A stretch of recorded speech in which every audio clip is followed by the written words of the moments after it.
तो नमस्कार दोस्तों, स्वागत है मगन ट्यूटोरियल्स में। उम्मीद करता हूं सब लोग स्वस्थ होंगे, व्यस्त होंगे, ज़बरदस्त होंगे। दोस्तों, लखनऊ बेंच का फैसला जब से आया है 69,000 शिक्षक भर्ती मामले में, तब से एक ऊहापोह की स्थिति बन गई है। सरकार एक तरफ जहां रिव्यू करने की तैयारी कर रही है, जैसा कि कोर्ट ने आदेश दिया था कि सरकार जो सूची है उसका रिव्यू करे, और 6800 आप सभी जानते हैं कि निरस्त हो चुका है।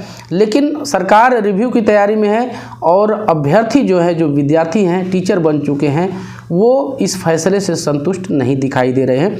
सबसे बड़ी चीज़ ये है दोस्तों कि जो 97 मार्क्स की बात कोर्ट के आर्डर में बताई गई है, कही गई है कि जो आरक्षित वर्ग के अभ्यर्थी 97 मार्क्स से नीचे हैं वो अपनी ही कैटेगरी में फ़ाइट करेंगे।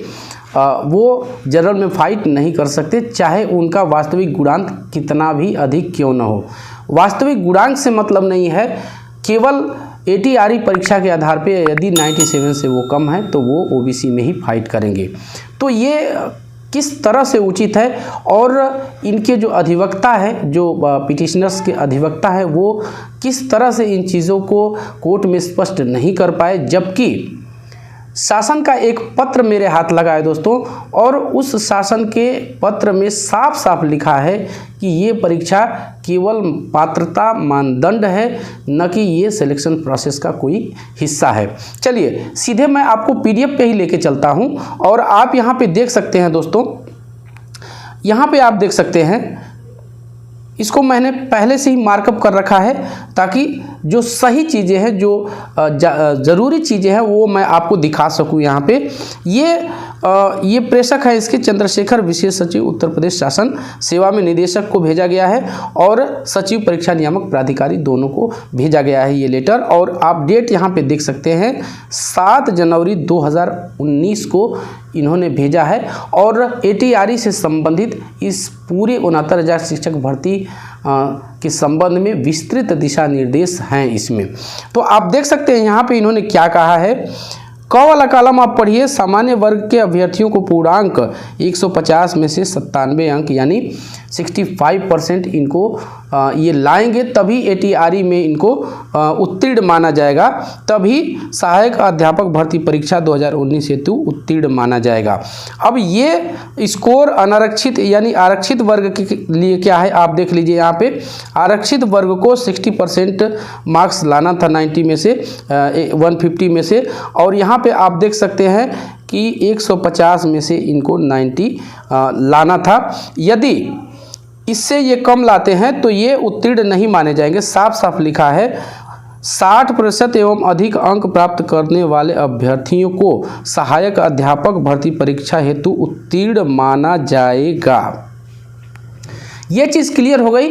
अब जो सबसे ज़रूरी चीज़ है दोस्तों, वहाँ पे मैं आपका ध्यान आकृष्ट करना चाहता हूँ, क्योंकि जो विवाद की जड़ है वो यही है। आप नीचे की लाइन पढ़ लीजिए दोस्तों। उत्तीर्णांक के आधार पर सफल होने मात्र पर ही किसी अभ्यर्थी को नियुक्ति हेतु, ये हरे वाली लाइन आप पढ़ते जाइए, अधिकार नहीं होगा, नियुक्ति हेतु अधिकार नहीं होगा, क्योंकि यह परीक्षा नियुक्ति के लिए केवल, इसको दोस्तों आप लोग नोट कीजिए, यह परीक्षा केवल पात्रता मानदंडों में से एक है, केवल पात्रता मानदंडों में से एक है।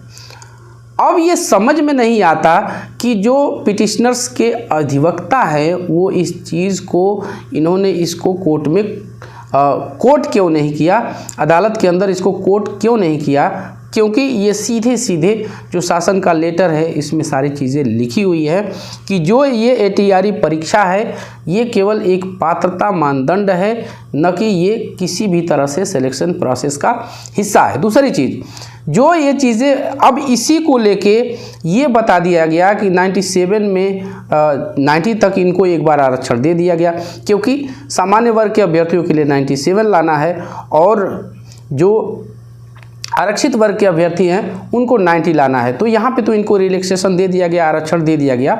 तो भैया आपने आरक्षण दे दिया, ठीक है, क्या आपने सेलेक्ट कर लिया? यहाँ पे बात यही फंसती है दोस्तों, और इस बात पे बहस होनी चाहिए थी, और कहीं ना कहीं हम कहें कि अदालत के आदेश में ये एक बहुत बड़ी खामी है कि ठीक है, आपने 97 की जगह ओबीसी या कहें कि आरक्षित वर्ग को, उसमें 80 भी है, आपने 90 कर दिया।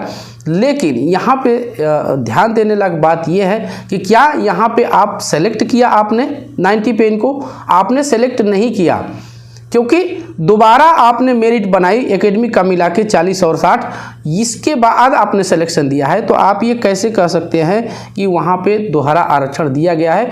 और आप अपने लेटर में भी ये कह रहे हैं कि यह परीक्षा नियुक्ति के लिए केवल पात्रता मानदंड है। तो फिर ये इतनी बड़ी चीज़ कैसे छूट गई, क्या हुआ, ये अब चर्चा का विषय नहीं हो सकता, क्योंकि इस पर फैसला आ चुका है। लेकिन ऐसी खबरें आ रही है दोस्तों कि यदि अभ्यर्थी इंतज़ार कर रहे हैं कि सरकार खुद ही डबल बेंच में चली जाए, यदि सरकार ऐसा नहीं करती है, और जैसा कि हम जानते हैं कि तमाम ऐसी खबरें आ रही हैं कि सरकार लिस्ट को रिव्यू करने की तैयारी कर रही है, क्योंकि उसको वो ज़्यादा सस्ता दिखाई दे रहा है। लेकिन यहाँ पे जो अभ्यर्थी हैं, जो सिलेक्शन प्रक्रिया से बाहर है, उनको कहीं न कहीं ऐसा लगता है कि यदि विशेषकर आरक्षित वर्ग के अभ्यर्थी यदि फिर से सूची बनाई जाती है और नियम में रह करके सूची बनाई जाती है, तो कहीं न कहीं उनको भी सेलेक्ट होने की संभावना बढ़ जाएगी। तो सरकार जाए या ना जाए दोस्तों, लेकिन ऐसी सूचनाएं आ रही है, ऐसी खबरें मिल रही है कि अभ्यर्थी स्वतः डबल बेंच में जाएंगे और इस जो सिंगल बेंच लखनऊ का फैसला है, इसको चैलेंज करेंगे वहाँ पे। इसके बारे में तमाम उन्होंने मीटिंग्स का दौर उनकी जारी है और वो तमाम तैयारियां कर रही हैं। जैसे ही उनको इस सारी चीज़ें, सबसे पहले तो वो यही चाहते हैं कि सरकार ही जाए, और सरकार के थ्रू, चूँकि देखिए कोर्ट में मुकदमा लड़ना इतना आसान काम नहीं है, वो भी हाई कोर्ट, वकीलों की फ़ीस है और तमाम सारी प्रोसीडिंग्स है, तो उसमें पैसे खर्च होते हैं। तो अभ्यर्थी यही चाहते हैं कि सरकार जाए, लेकिन ऐसा लगता नहीं कि सरकार जाएगी, और अंततोगत्वा जब अभ्यर्थियों की सारी उम्मीदें ख़त्म होगी तो ऐसा लगता है कि अभ्यर्थी खुद ही कोर्ट का दरवाज़ा डबल बेंच में खटखटाएंगे। तो बस दोस्तों, यही था आज की इस वीडियो में। उम्मीद करता हूं कि आपको ये वीडियो पसंद आई होगी, और चलते चलते वही रिक्वेस्ट दोस्तों कि कृपया आप इस चैनल को लाइक, शेयर और सब्सक्राइब ज़रूर कीजिए दोस्तों। जब आप ऐसा करते हैं तो हमें एक मोटिवेशन ज़रूर मिलता है। मिलते हैं अगली वीडियो में, तब तक के लिए नमस्कार।